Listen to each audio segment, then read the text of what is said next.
Assalamualaikum warahmatullahi wabarakatuh. Bismillahirrahmanirrahim. Nawaina ta'alluma wa ta'lim wa tadhakkura wa tadhkir wa naf'a wal intifa' wal ifadah wal istifadah wal hatha ala tamassuki bi kitabillahi ta'ala wa sunnati rasulih sallallahu alaihi wasallam wa du'a ila al-huda wa dalalata ala al-khair ibtigha' wajhillah wa mardatihi wa qurbihi wa thawabihi subhanahu wa ta'ala. Allahumma inna nas'aluka fahman nabiyyin wa hifdzal mursalin wa ilhamal malaikatil muqarrabin. Allahumma aghnina bil ilm wa zayyinna bil hilm wa akrimna bit taqwa wa jamilna bil afiyah. Allahumma akhrijna min dhulumatil wahm wa akrimna binuril fahm. Subhanaka la ilma lana illa ma 'allamtana innaka antal alimul hakim. Rabbi shrah li sadri wa yassir li amri wahlul 'uqdatan min lisani yafqahu qawli. Wasaddid lisani wahdi qalbi bihaqqi Sayyidina Muhammadin sallallahu alaihi wasallam. Telah berkata Al-Imam Abdullah bin Alawi bin Muhammad Al-Haddad di dalam kitabnya Petunjuk Tarikat ke Jalan Akhirat. Moga-moga Allah Subhanahu wa taala manfaatkan kita dengan beliau, dengan ilmu beliau dan ilmu orang setiap orang salih hingga hari kiamat. Amin Allahumma amin. Muka surat 124.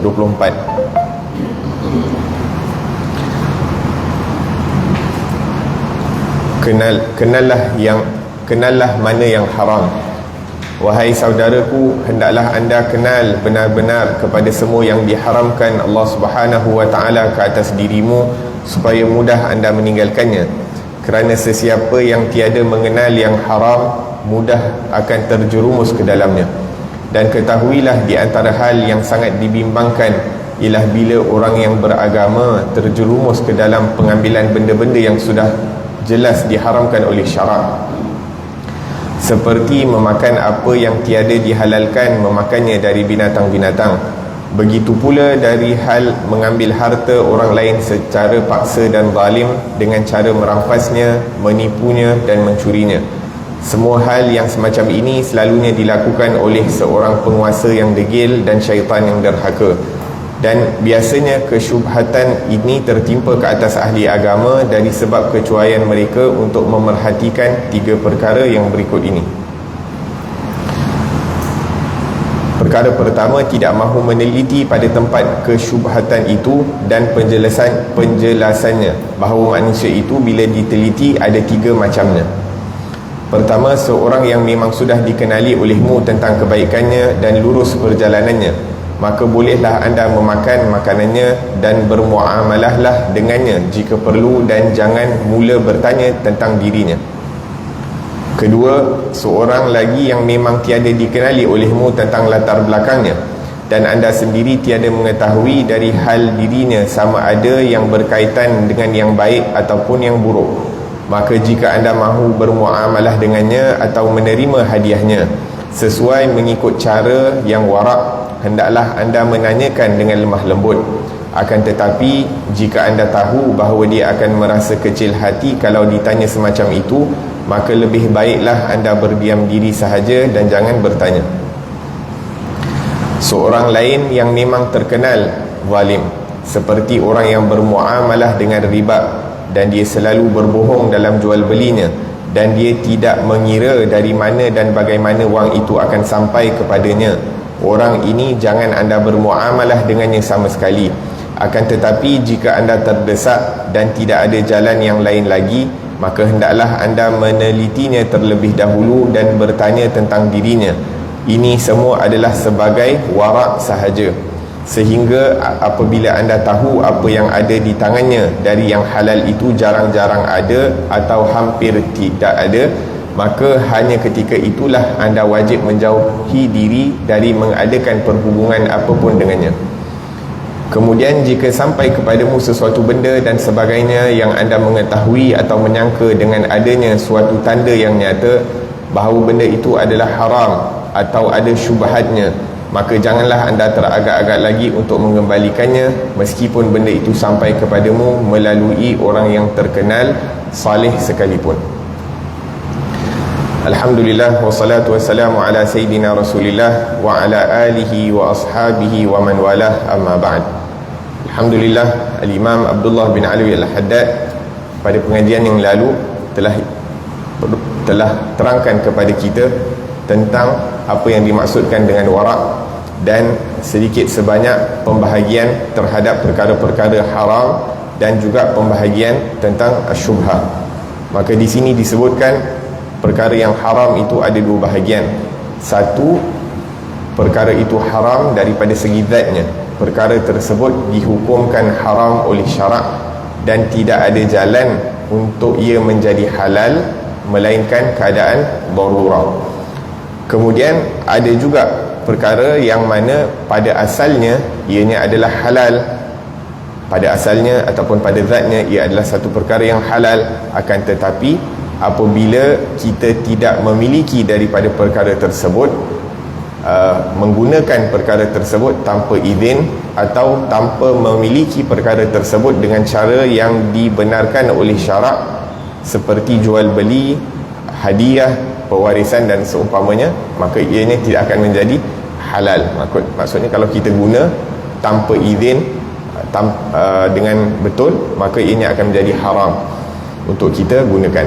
Kemudian disebutkan juga tentang syubhah. Syubhah terbahagi kepada tiga perkara, yang mana ada yang syubhah jelas pengharamannya, akan tetapi kehalalannya masih diragu-ragukan, ataupun majoriti para ulama mengatakan ianya haram, segelintir ulama mengatakan ianya adalah halal. Maka sifat warak dalam bermuamalah, berinteraksi dengan perkara seperti ini, maka adalah untuk meninggalkannya ataupun menganggapnya sebagai haram, kerana kebanyakan para ulama mengatakan ini haram, walaupun ada segelintir mengatakan ini halal. Yang kedua, sudah jelas ianya halal, ataupun kebanyakan majoriti ulama mengatakan ianya halal, akan tetapi ada sebahagian mengatakan ianya haram. Maka di sini datangnya sifat warak yang sangat jelaslah. Contohnya, maka meninggalkan perkara yang walaupun majoriti ulama mengatakan halal, tapi disebabkan ada segelintir mengatakan ianya haram, maka perkara-perkara seperti ini juga ditinggalkan. Dan perkara yang ketiga, ataupun pembahagian yang ketiga adalah apabila dia 50-50, dia punya halal dia pun 50%, dia punya haram dia pun 50%. Ulama pun sama, iaitu equal, dua-dua ada yang equal numbers yang mengatakan ini halal, equal numbers mengatakan ini haram. Maka di sini seperti yang disebutkan oleh Rasulullah sallallahu alaihi wasallam adalah meninggalkan perkara-perkara yang meragukan, ini adalah daripada sifat warak. Dan seperti yang disebutkan oleh para sahabat, mereka meninggalkan banyak perkara yang dianggap halal, takut-takut perkara itu akan menjerumuskan mereka kepada perkara yang haram. La ilaha illallah. Naam. Kemudian di sini Imam Abdullah bin Alwi Al-Haddad mengatakan ataupun mengingatkan kepada kita agar supaya mengambil tahu tentang perkara-perkara yang haram. Kemudian dikatakan bahawa antara perkara yang menakutkan bagi ahli agama bukanlah mereka itu memakan perkara yang dah pada zatnya haram. Ahli-ahli agama ataupun orang-orang yang beragama, insya-Allah kebiasaannya dia tak akan makanlah benda yang dah tahu haram, arak ke, daging yang tak sembelih ke, ataupun binatang-binatang yang diharamkan untuk makan dan sebagainya. Maka tidak dikhawatiri mereka akan makan daripada perkara-perkara tersebut, tapi yang dikhawatirinya adalah perkara-perkara yang syubhah. Itu yang ditakutkan. Sebagai contoh kan, kita pergi makan dan sebagainya, pergi makan restoran halal, orang yang serve pun halal, kemudian dibelanja oleh orang yang orang Islam, tapi kita tak tahu. Sekali tengok-tengok dia, la ilaha illallah, dia sekali tahu dia ada share besar dalam company yang bukan halal, bukan Islamic punya, Islamic compliance punya company. Bahkan kebanyakan percentage dia tu belongs to him, katalah 70%, 80%. Later on kita dapat tahu, orang jadi perlu untuk kita berhati-hati, kata Imam Haddad, terutamanya orang-orang agama. Maksudnya kita dalam berkenalan dan berinteraksi dengan orang ni, maksudnya bukan nak cari salah, akan tetapi untuk kita jaga agama kita, maksudnya agar supaya perkara yang masuk dalam tubuh badan kita itu kita pastikan ini adalah halal.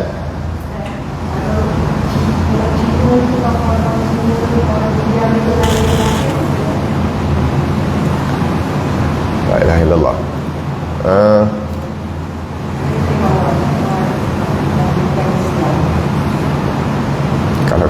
Islam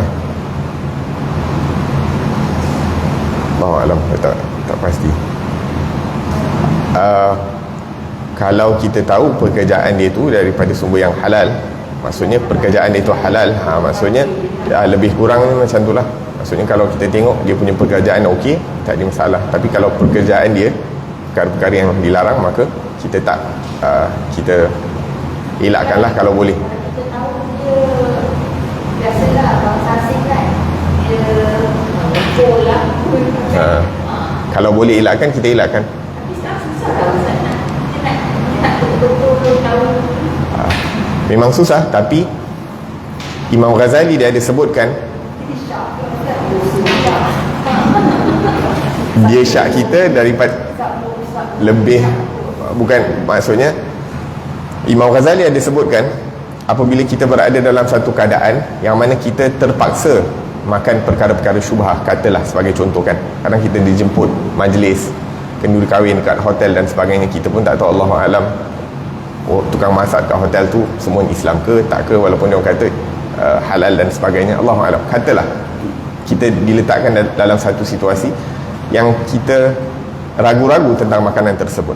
Jadi Imam Ghazali mengatakan bahawa, ataupun para ulama menyebutkan bahawa memakan sesuatu perkara itu dalam keadaan kita sedih dan kalau boleh tak nak, lebih baik daripada kita makan dalam keadaan kita happy, enjoy je lah.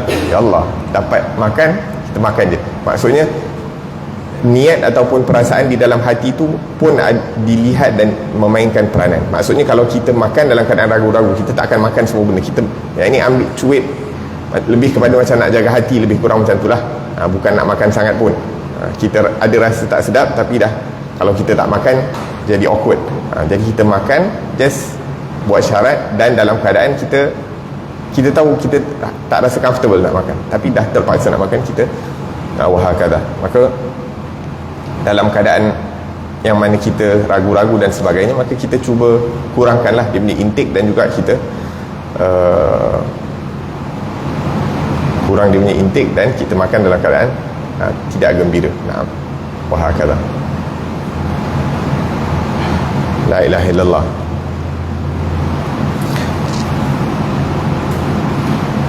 Seorang yang memang sudah dikenali, okey. Kemudian Imam Ghazali dikata tiada mahu meneliti pada tempat kesyubhatan itu, dan penjelasannya bahawa manusia itu bila diteliti ada 3 macam. Maksudnya manusia ni terbagi kepada 3 kategori. Satu orang yang memang kita kenal, kita tahu keadaan dia, maka bermuamalah dengan tak jadi masalah. Yang kedua, orang ni kita tak kenal, akan tetapi kalau kita bermuamalah dengan dia, kalau kita boleh tanya dia, kita tanya dengan cara elok. Maksudnya kita tanya buat apa, kerja apa dan sebagainya kan. Kalau kita rasa dia akan tersinggung, kalau boleh avoid, kita avoid. Tapi kalau orang yang dah memang kita tahu keadaan dia tu, muamalah dia tu dengan muamalah yang salah dan sebagainya, maka kita avoid. Satu dah memang kita tahu, maka tak ada masalah. Satu lagi kita kurang tahu, kita tak tahu, tapi nampak macam okey, so kita bermuamalah dengan dia. Yang ketiga tu memang tak okey, so kita tinggalkan. Dalam hadis Nabi sallallahu alaihi wasallam menyebutkan tentang harta ni, Nabi sallallahu alaihi wasallam menyebutkan la yazulu qadama 'abdin hatta yus'al an arba'. Tidak tergelincir kaki kita, ataupun tidak dapat kita melangkah dengan langkah yang seterusnya pada hari kiamat sehingga kita ditanya tentang 4 perkara. Tentang umur kita, di mana kita spend, kita gunakan, dan secara khusus ditanyakan umur kita sewaktu muda. Dekat mana kita gunakan waktu muda, sebab waktu muda ni yang paling prime lah, paling prime, tengah bertenaga, masih berkerjaya, bahkan pada waktu itu mungkin financial pun paling strong dan sebagainya. Maka apa kita guna tenaga kita pada waktu tersebut. Dan wa an ilmihi madza umila fihi, dan tentang ilmu kita, apa kita gunakan dengan ilmu kita, apa yang kita amalkan, adakah kita mengamalkan dengan ilmu tersebut ataupun sebaliknya. Dan yang keempat, pertanyaan tentang duit, dari mana kita dapat dan ke mana kita infak. Sebab tu perkara-perkara yang terkait dengan duit ni perlu sangat-sangat diberikan perhatian, Kerana tentang duit Allah tanya dua soalan. Mana dapat, mana kita spend. Dan dua-dua kena betul. Kalau satu je betul, tak boleh. Duit daripada yang halal kemudian spend kepada yang haram, tak boleh. Dapat daripada yang haram, itu dah memang salah lah. Dan kemudian spend kepada tempat yang halal pun tak boleh, waliyazubillah tabaraka wa ta'ala. Maka perlu untuk kita, untuk diri kita kena beri perhatian, dan juga orang yang di sekeliling kita, apabila kita bermuamalah dengan mereka pun perlu diberikan perhatian. La ilaha illallah. Naam, jadi bila kita cari rezeki ni, yang paling penting adalah keberkatan. Apa yang kita cari dalam rezeki adalah keberkatan dan bukan kuantiti. Kita cari quality, dan quality tu berada pada barakah dia. Bukan berapa banyak yang kita earn every month, akan tetapi berapa banyak keberkatan yang ada dalam duit tersebut.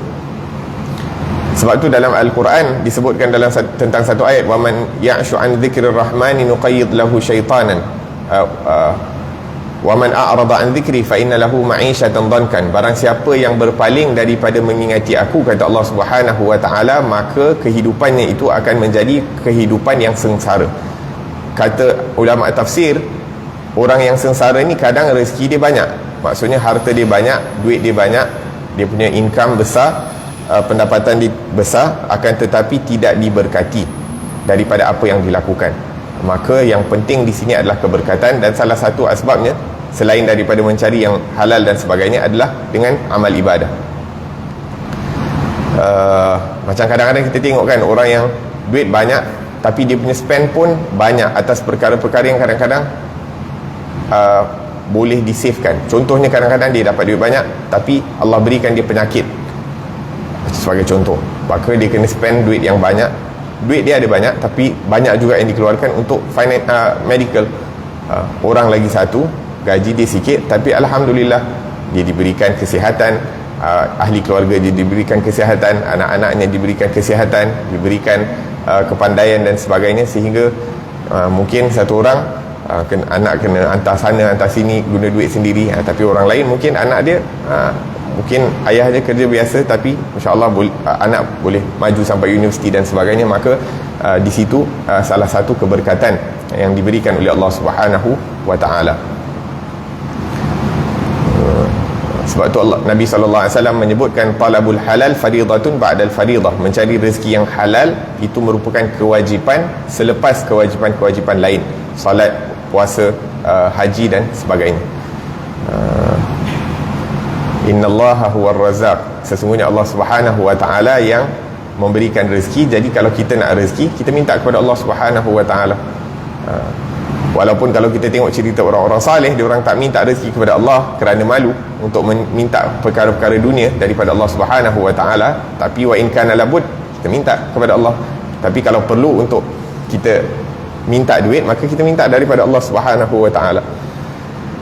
La ilaha illallah. Naam, jadi dalam bermuamalah kita sendiri pastikan bahawa rezeki yang kita bawa balik rumah adalah yang halal. Dan apabila kita bermuamalah dengan orang pun, kalau boleh kita bermuamalah dengan orang yang mana rezeki mereka itu kita ketahui adalah halal, diusaha dengan tulang empat kerat mereka, dan dan kemahiran yang Allah Subhanahu wa taala berikan kepada mereka. Tapi bila kita bermuamalah dengan orang yang dah kita tahu, kita dengar-dengar bahawa dia punya rezeki syubhah, kemudian dia pun bagi tahu, oh duit ni aku dapat hari tu, dia tengah dia bagi kita hadiah, lepas tu dia cerita, oh ni hari tu aku menang nombor ekor, khalas. Tak perlu nak ragu-ragu lagi lah untuk nak tolak kan. Ataupun kalau kita terpaksa terima dan badan kita bagi dekat orang, seperti mana kalau benda yang halal pun kalau kita tak perlu, kita boleh bagi kat orang, kita bagi kat orang. Apatah lagi perkara yang haram, perkara riba dan sebagainya, perkara-perkara yang terkait dengan riba ataupun perkara yang terkait dengan haram, kalau kita boleh tolak, kita tolak. Bahkan disebutkan wajib untuk tolak. Di sini disebutkan wajib untuk tolak.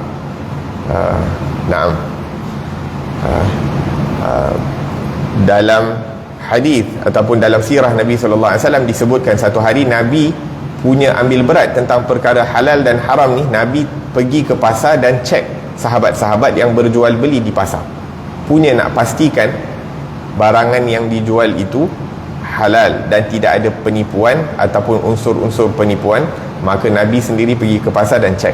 So satu hari ada sahabat Nabi, dia jual kurma, maka yang kering tu diletak atas, Nabi cek belah bawah, tengok yang belah bawah tu basah.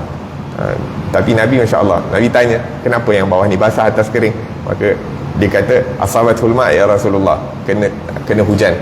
Maka Nabi kata, kalau kena hujan basah, kena zahirkan, yang ianya basah. Man ghasyana falaysa minna, barang siapa yang ini berdusta ataupun tipu muslihat dalam berniaga, maka dia bukanlah daripada golongan kami. Menipu dalam jual beli, maka dia bukanlah daripada golongan kami. Dan diberi tahu tentang fadilat bersifat jujur dalam berniaga. At-tajirul amin as-saduq ma'asyuhada yaumal qiyamah, peniaga yang jujur dan amanah akan berada bersama para syuhada nanti pada hari kiamat, kata Rasulullah sallallahu alaihi wasallam. Kita beli ayam kan, kita beli ayam Ayam. bukan Islam. Okey. Dia cuma tampal sijil halal aja. Jadi tak, kita tak tanya, dia ada tampal sijil halal tu. Okey. Kita perlu tak nak tanya dengan dia, dia betul-betul ke. Basically kalau dah tampal sijil halal, okeylah, kita boleh yakin boleh yakin. Cuma dekat sini kalau kita nak cakap pasal warak, maka kita akan tinggalkan. Sebab apa? Sebab kalau boleh kita beli daripada orang kita betul-betul yakin. Contohnya, the fact that kita tanya, boleh tak yakin kan? Maksudnya kita kadang-kadang ada ragu-ragu kan. Jadi yang terbaik adalah untuk beli, buat sesuatu perkara itu dalam keadaan memang kita yakin. Walaupun dah ada sijil tu, tapi kalau kita ragu-ragu, kita tinggalkan. Baik pergi kat tempat-tempat yang tidak meragukan. Kita tahu owner dia siapa, kita tahu owner ni pun sifat warak dan sebagainya, maka itu yang terbaik. Bukan hanya depend on sijil halal. Maksudnya macam itulah. Maksudnya daripada segi warak, kita akan hanya pergi dan makan dekat tempat-tempat yang memang kita confident, selain daripada sijil halal yang diorang pamerkan, tapi kita tahu juga makanan yang diorang yang ini kita yakin, tak ada ragu-ragu. Nah,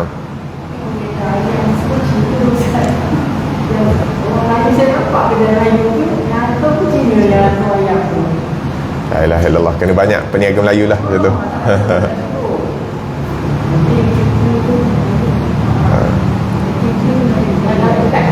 Saya juga ni tanya Ustaz. Saya menjaga beli ayam, ambil dia daripada tu kan. Kadang-kadang kalau tengok leher, cara leher dia tu tak betul je. Dia tu dijaga. Dia kata dia 99% orang Melayu dia dijaga spesifik kalau kata dia baru. Saya kata puasa sendiri tanya saya jaga pasal rasa semua Islam. Tapi yang betul ayam ni konsumsi dia yang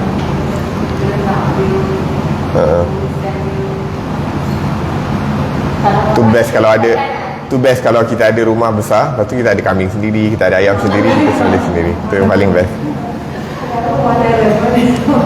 Naam.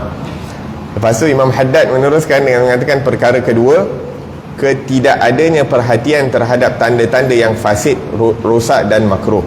Maksudnya kita tak beri perhatian kepada perkara-perkara yang dah ada tanda yang ianya datang daripada jual beli yang fasid, maksudnya yang berlanggar dengan syarak ataupun ini makruh.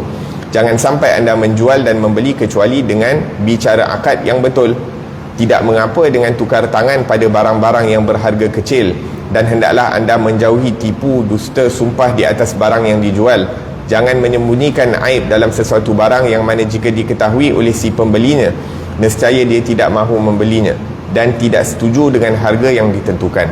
Nah, jadi dekat sini Imam Abdullah bin Ali Al-Haddad ingatkan kita juga, bila kita berjual beli, pastikan dengan akad yang betul. Kecuali perkara-perkara yang sekarang ni dah jadi satu kebiasaan kan. Sekarang ni kita tak ada pun cakap saya beli, saya jual dan sebagainya. Bahkan jangan tanya pula, Walaupun sekarang ni kita shopping dekat Shopee, Tesco pun diorang beli hantar kat rumah, kita just pay wave dan sebagainya. Itu perbahasan kena tanya ulama fiqh. Akan tetapi secara umumnya di situ terdapat at-taradi, iaitu kita reda dengan harga dan kita pun agree dengan barangan. Tapi dia punya detailnya kena tanya ulama fiqh lah. Mereka lebih arif tentang perkara-perkara tersebut. Sebab sekarang ni kita dah berada di zaman teknologi kan, kita beli dan jual barang, kita order dekat Shopee, kita tak tengok barang, lepas tu datang pula kadang lambat dan sebagainya, yang mana dalam ni pun akan dibincangkan sedikit sebanyak perkara-perkara tentang riba, yang mana mungkin kita boleh ambil tahu apa yang dibahaskan oleh Al-Imam Abdullah bin Alwi Al-Haddad. Naam. Okey.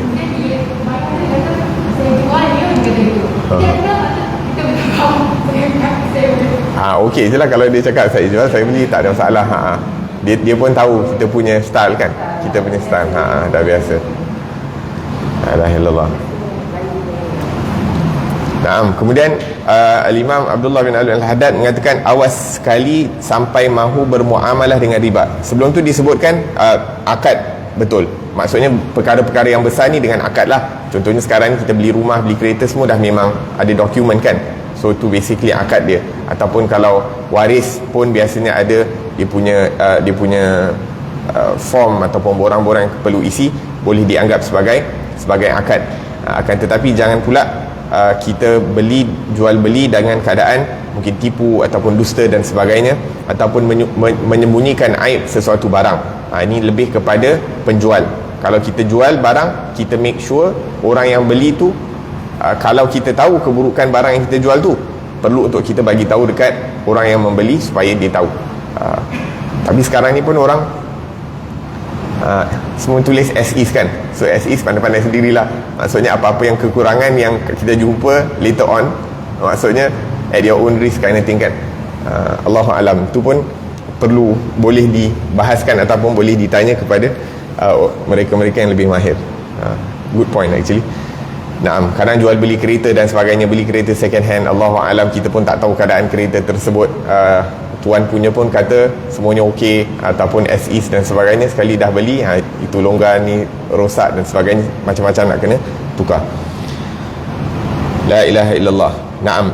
Tapi al-muhim dalam jual beli yang penting ada taradhi. Kita agree dengan harga tersebut dan kita lebih kurang kita tahu apa yang kita akan dapat. Awas sekali sampai mahu bermuamalah dengan riba, kerana riba itu adalah di antara dosa-dosa yang besar.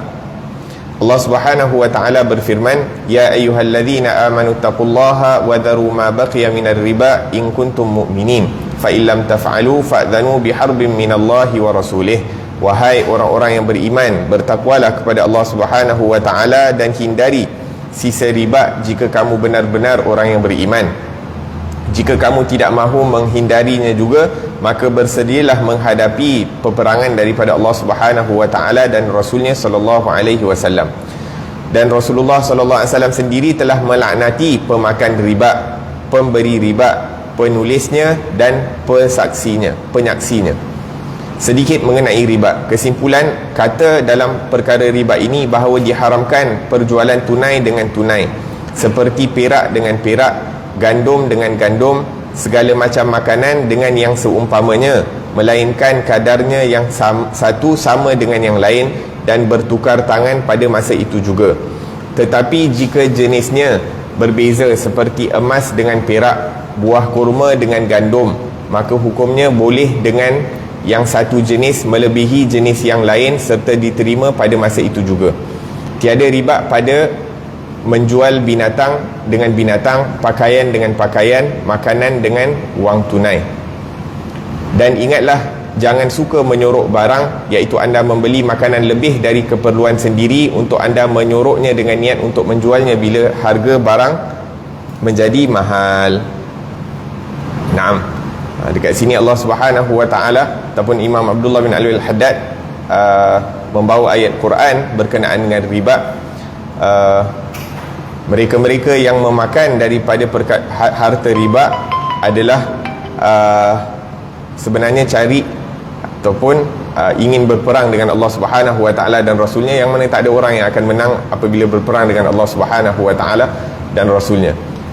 Tak ada, hanya dua perkara yang Allah Subhanahu wa taala isytihar perang kepada dua golongan. Allah isytihar perang kepada dua golongan. Satu, orang yang memakan riba, dan yang kedua kepada orang-orang yang bermusuhan dengan kekasih-kekasih Allah Subhanahu wa taala.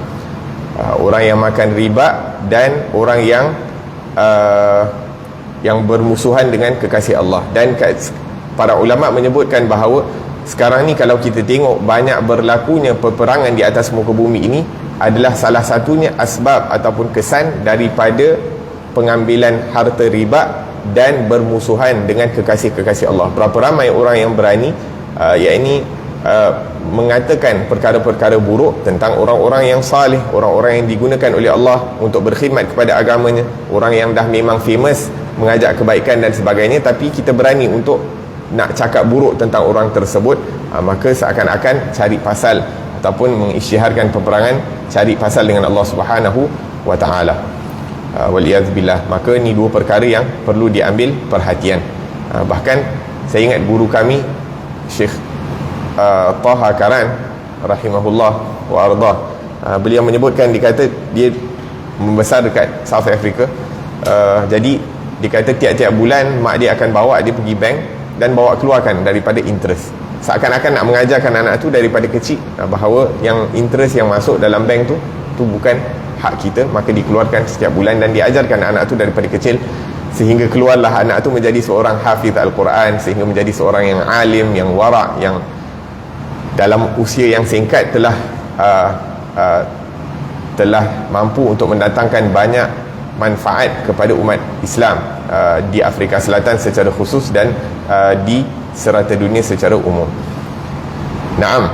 Dan kemudian disebutkan yang dilarang adalah menjual, contohnya emas dengan emas, emas dengan emas, emas ditukar dengan emas. Maksudnya jual beli itu menggunakan barang.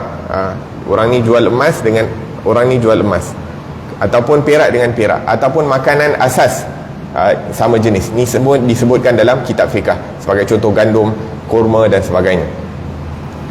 Melainkan jualan itu sama banyak dan serah terima pada tempat yang sama.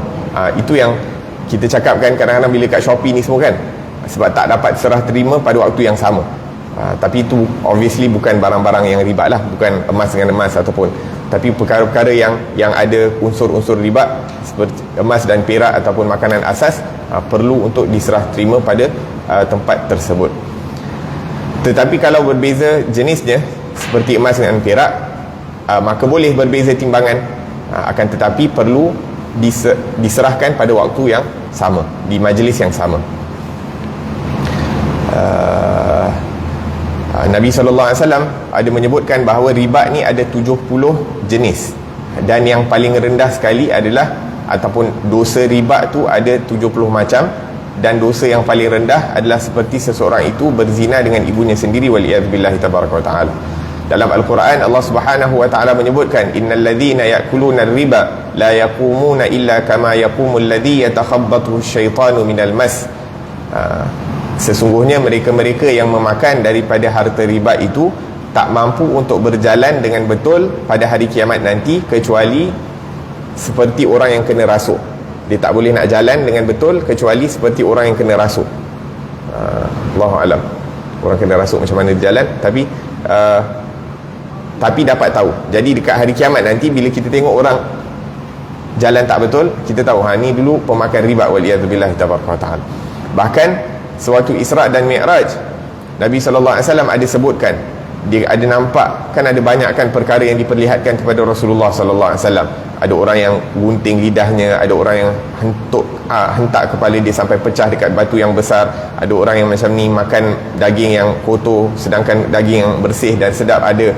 Satu orang Nabi nampak perut dia besar macam rumah, perut dia besar macam rumah, dan daripada luar boleh nampak ada banyak ular-ular di dalam perut orang tersebut. Apabila ditanyakan man haula ya Jibril, siapakah mereka ini wahai Jibril, maka Jibril mengatakan ini orang-orang daripada umat kamu yang memakan daripada harta riba, waliyadzubillahi tabaraka wa ta'ala.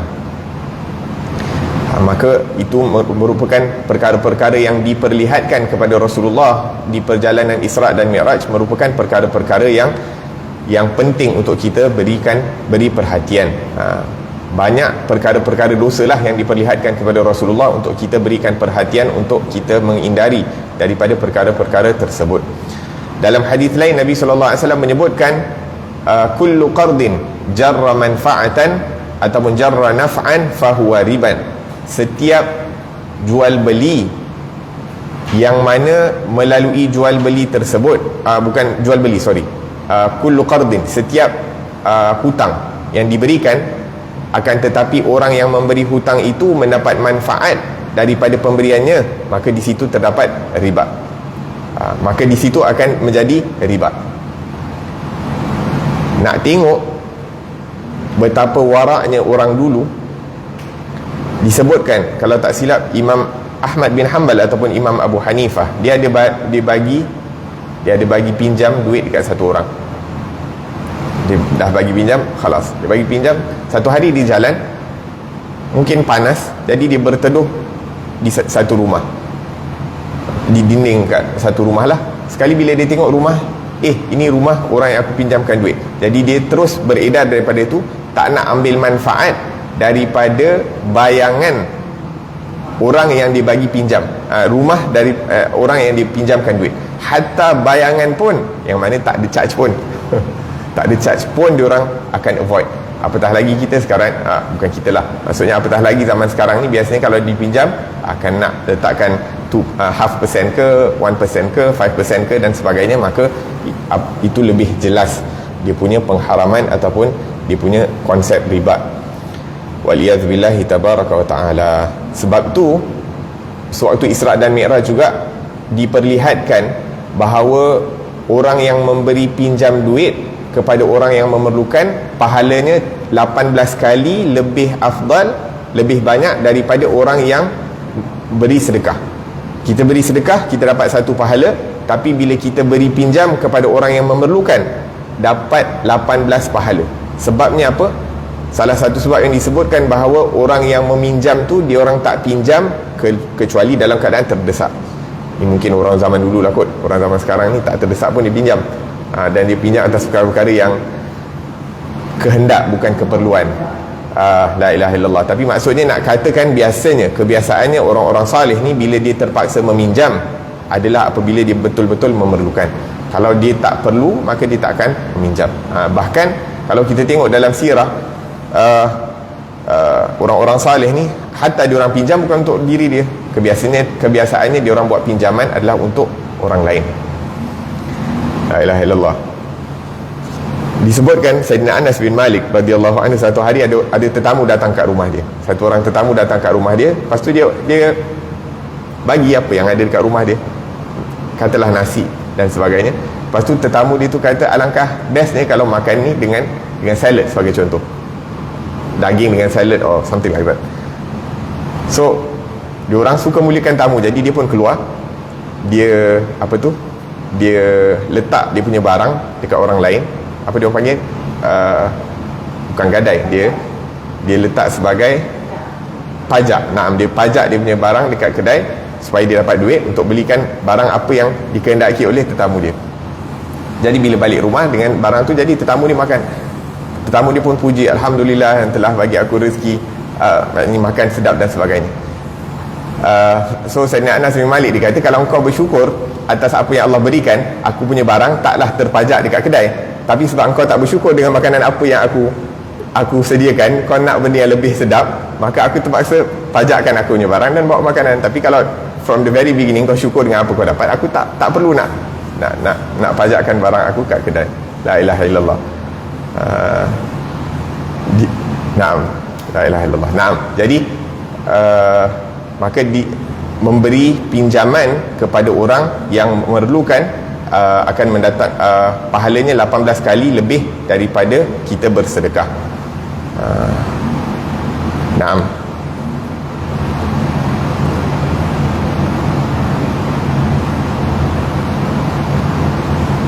Allahumma salli ala Muhammad. Naam. Jadi tadi kita sebutkan kullu qardin jarra manfa'atan fahuwa riba. Setiap hutang piutang yang mana tukang beri hutang itu mendapat manfaat daripada orang yang berhutang dengan dia, maka pemberian dia itu dianggap riba. Ataupun penerimaan daripada manfaat yang dia dapat daripada orang yang dia, sebagai contoh, okey, nak pinjam duit kan, contohnya orang nak pinjam duit, datang kat dia, okey, nak pinjam 300, nak bayar lagi 2 minggu ataupun sebulan, tapi dalam masa sebulan ni setiap hari kau kena datang rumah aku, kena kemas rumah sebagai dia punya interest kind of thing. Maka itu pun dianggap sebagai riba. La ilaha illallah. Maka antara barangan riba adalah emas dan perak dan duit. Maka perkara-perkara yang terkait dengan emas dan perak dan duit dan barang makanan asas seperti beras, gandum, kurma dan sebagainya, dia tak boleh untuk nak ditukar dengan bilangan yang sama, dengan nilai, bukan nilai, maksudnya dengan kuantiti yang sama. Sebagai contoh, kita nak swap, seorang ada emas 999, seorang ada emas 916, dia punya berat dia sama 5 gram, tapi sebab dia emas dengan emas, maka tak boleh swap. Orang kata, tapi dia punya kualiti lain. Yang ada emas 999 kata, aku punya emas walaupun 5 gram tapi dia 999, yang kau punya 916, jadi bagilah aku lebih sikit. Contohnya yang 999 ni bagi 5 gram, yang 916 ni bagi 8 atau 10 gram. Tak boleh, riba. Kalau nak tukar, kena ada perantaraan duit. Maksudnya yang 5 gram ni jualkan dekat orang yang dia nak beli 916 tu dengan duit dia punya 5 gram, kemudian dia orang yang 915 ni beli daripada orang ni guna duit untuk dapatkan dia punya 5 gram 999 punya emas. Begitu juga dengan perak, begitu juga dengan barang asas. Sebagai contoh, kita nak trade ataupun nak barter beras kan, beras ada beras biasa, beras wangi, beras mati dengan beras biasa 2-3 kali ganda kan harga. So kalau nak barter macam tu tak boleh. 1 kilo dengan katalah beras mati ni 1 kilo nak barter dengan 3 kilo beras biasa. Walaupun dia punya harga dia tu ikut harga dia memang betul lah, tapi sebab beras dengan beras tak boleh. Maka perlu ditukarkan, gunakan perantaraan duit baru boleh nak. Hatta walau suka sama suka tak boleh. Sebab tu riba sekarang ni suka sama suka agree. Yang tukang bayar pun agree lah sebab dia perlukan duit. Dia agree untuk nak bayar dia punya interest, tapi tak boleh, dilarang oleh syarak. La ilaha illallah.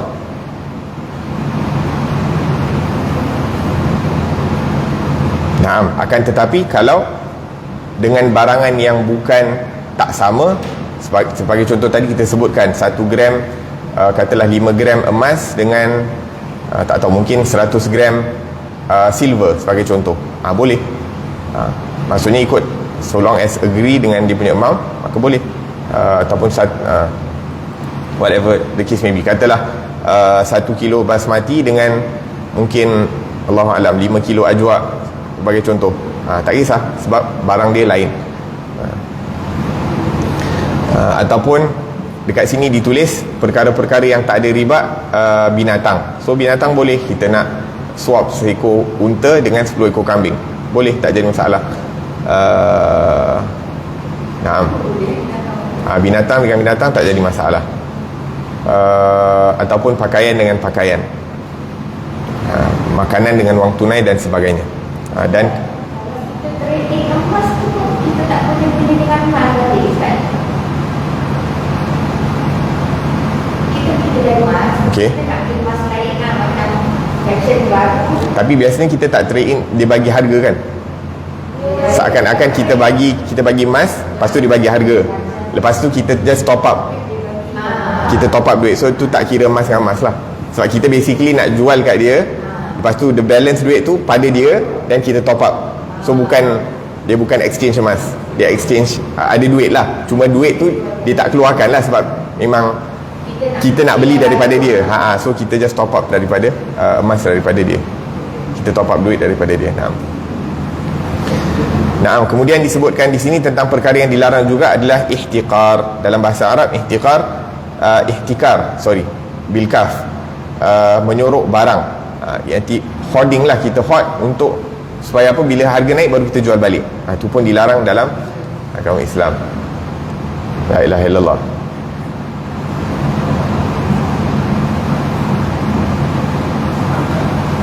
Ada satu kisah tentang satu orang tajir ni, satu orang peniaga.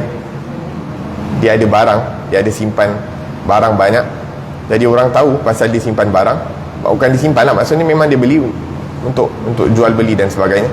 Maka orang lain dapat tahu, peniaga lain dapat tahu. Jadi orang peniaga ni nak beli daripada dia. Jadi peniaga yang nak beli daripada orang yang ada barang ni, dia kata, aku akan offer kau 2 kali ganda, 3 kali ganda. Lepas tu orang ni cakap, aku dah ada orang lain yang nak beli dengan aku dengan harga 10 kali ganda. Dia kata, mana ada orang nak beli 10 kali ganda? Dia kata, Allah Subhanahu Wa Ta'ala, kalau aku infak di jalan Allah Subhanahu Wa Ta'ala, Allah akan bagi pada setiap ni 10 kali ganda. Maka dia kata, aku akan berikan segalanya di jalan Allah Subhanahu Wa Ta'ala. La ilaha illallah. As-sahabah, diorang bila dapat tahu perkara-perkara tersebut, maka dia kata, kami tidak akan kira dan kami tidak akan timbang. Segala apa yang dibelanjakan di jalan Allah Subhanahu Wa Ta'ala, ianya mendatangkan keuntungan.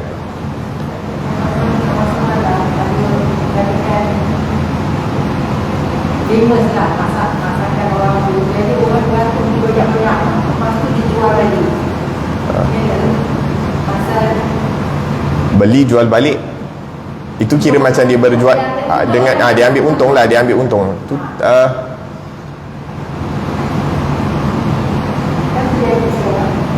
Banyaklah benda-benda macam tu kan. Dia macam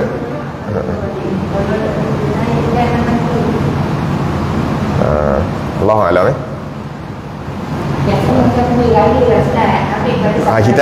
kita jadi ejen lah. Maksudnya dia buat tu sebab nak jadi ejen, bukan sebab dia nak jual-jual. Tapi tak pasti kalau orang yang beli tu sanggup beli, Allahu Alam. Itu pun soalan yang bagus. Saya tak pasti. Kalau orang tu sanggup beli dan mungkin okey. Betul. Barang-barang viral. Walhasil, jadi soalan bagus. Nanti insyaAllah kalau ada peluang saya tanya.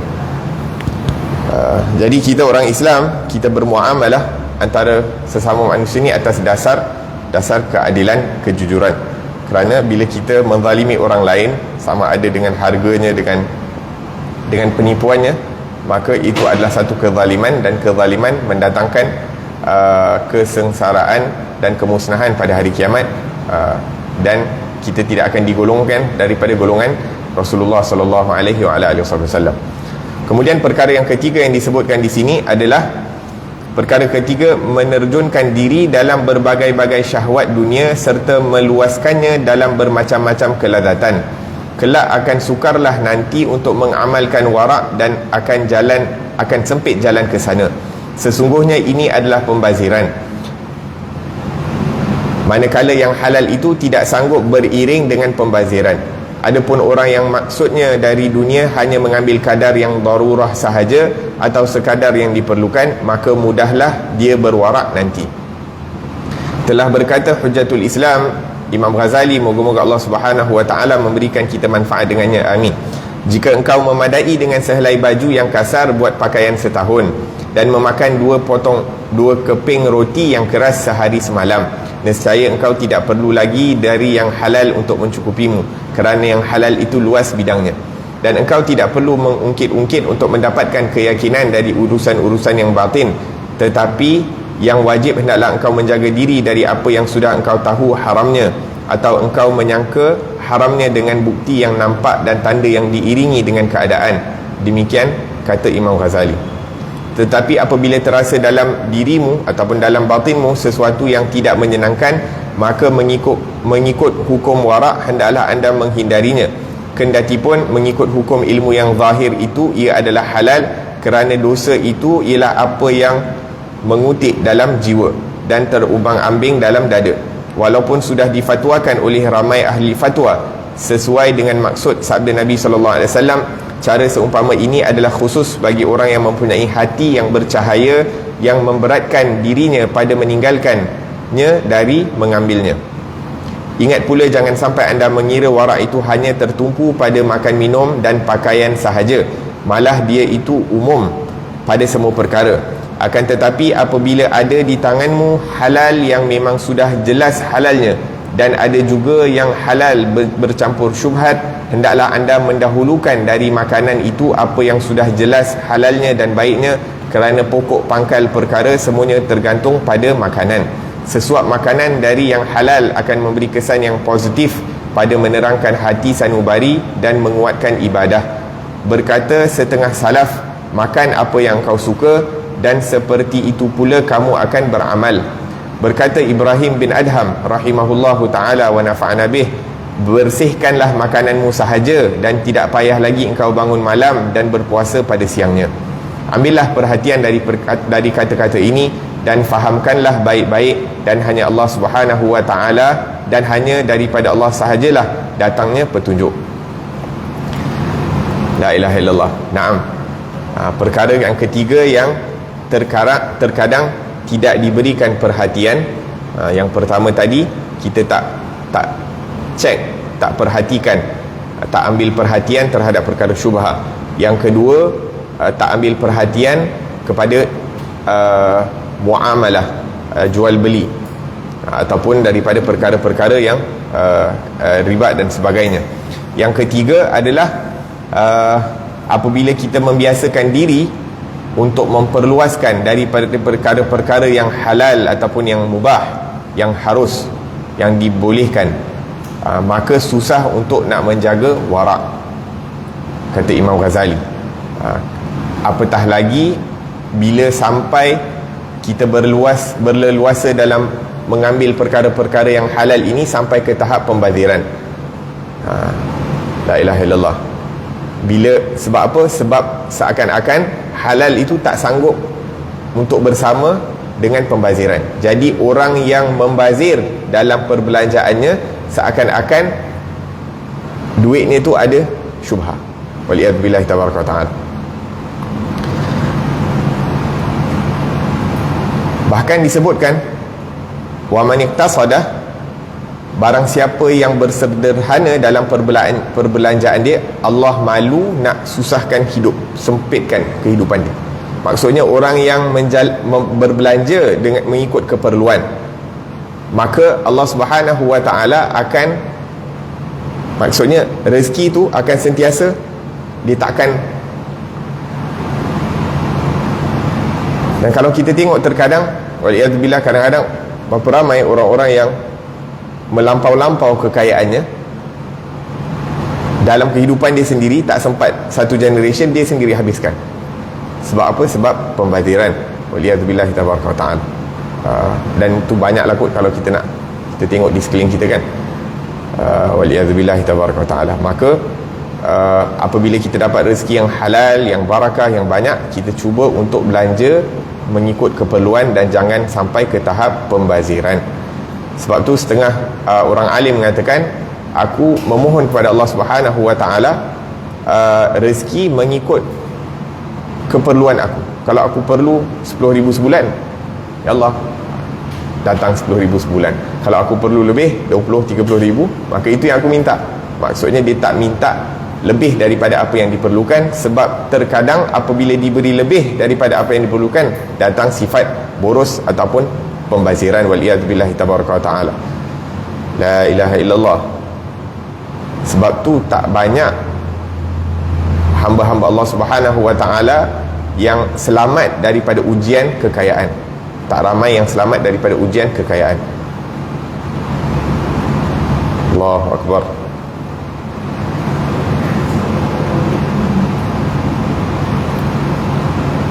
Naam, kemudian Imam Abdullah bin Ali al-Haddad mengatakan, dia cerita tentang al-ithmu ma haka fi sadri. Sebab dalam hadis Nabi SAW menyebutkan dosa itu atau perkara yang syubhah ataupun haram itu adalah perkara-perkara yang mana iaitu seakan-akan menyempitkan hati. Kita buat tu dalam keadaan kita tak rasa tenang. Kita nak buat satu perkara tu walaupun dikatakan halal, perkara tu halal, tapi kita macam rasa macam tak sedap. Kalau betul-betul kita ada sifat takwa lah, kita ada rasa sifat takwa, maka kita nak buat perkara tu, dia akan rasa tak tenang, tak selesa dengan perkara tersebut. Maka orang-orang yang makan makanan syubhah, walaupun dia banyak melakukan ibadah, banyak puasa, banyak sedekah, banyak solat, banyak umrah, banyak haji, tapi rezeki dia tu ada syubhah, apatah lagi yang haram, maka seakan-akan dia membina rumah di atas lautan ataupun di atas sampah, kata para ulama. Maksudnya binaan dia tu tak kukuh. Akan tetapi orang yang buat ibadah walaupun sikit, tapi atas dasar rezeki yang halal dan sebagainya, maka keadaan orang yang dia lakukan fardu je, tapi dia tak perbanyakkan amalan sunat, tapi rezekinya dia pastikan semuanya dari sumber yang halal, maka orang ni lebih tinggi darjatnya di sisi Allah daripada orang yang banyak puasa, banyak solat, banyak sedekah, tapi dia tak kisah daripada mana rezekinya datang. La ilaha illallah.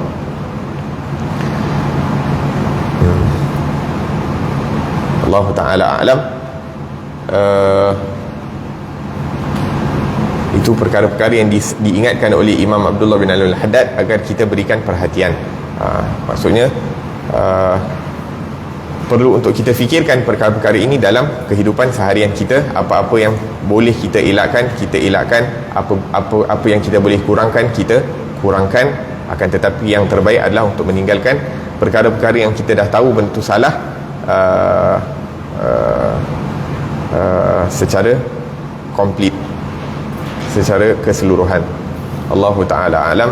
ربنا انفعنا بما علمتنا ربي علمنا الذي ينفعنا ربي فقهنا وفقه أهلنا وقرابات لنا في ديننا مع أهل القدر أنثى وذكر ربي وفقنا وفقهم لما ترتضي قولا وفعلا كرما وارزق الكل حلالا دائما وأخل أتقياء علماء نحظى بالخير ونكفى كل شر ربنا واصلح لنا كل شؤون وأقر بالرضا منك العيون واقض عنا ربنا كل الديون قبل أن تأتينا رسل المنون واغفر واستر أنت أكرم من ستر وصلاة الله تغشى المصطفى من إلى الحق دعانا والوفاء بكتاب فيه للناس شفاء وعلى الآل الكرام الشرفاء وعلى الصحب المصابيح الغرار اللهم اهدنا بهداك وجعلنا ممن يسارع في رضاك ولا تولنا وليا سواك ولا تجعلنا ممن خالف أمرك وعصاك وحسبنا الله ونعم الوكيل ولا حول ولا قوة إلا بالله العلي العظيم صلى الله على سيدنا محمد وعلى آله وصحبه وسلم والحمد لله رب العالمين نشهد أن لا إله إلا الله نستغفر الله نسألك الجنة ونعوذ بك من النار نشهد أن لا إله إلا الله نستغفر الله